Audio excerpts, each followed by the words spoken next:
খবর 24 সাথে আপনাকে স্বাগত। নতুন নতুন খবর জানার জন্য আমাদের চ্যানেলে চোখ রাখুন।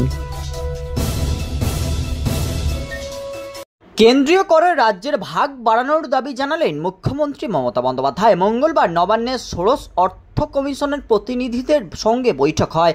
সেই বৈঠকে মমতা বলেন, কেন্দ্রীয় করে রাজ্যের ভাগ 41% থেকে বাড়িয়ে 50% করা দরকার। এদিন এই বৈঠকে কেন্দ্রীয় বঞ্চনার অভিযোগ তুলেও সরব হন মুখ্যমন্ত্রী।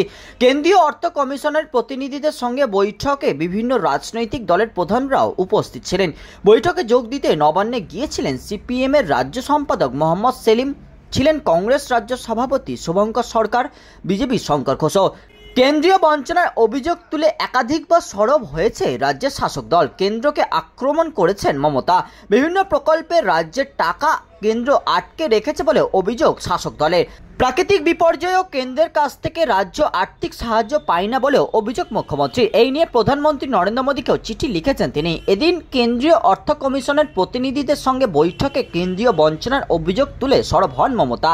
জানা গেছে, বৈঠকে তিনি বলেন, বাংলা সবচেয়ে বেশি প্রাকৃতিক দুর্যোগ প্রবণ রাজ্য।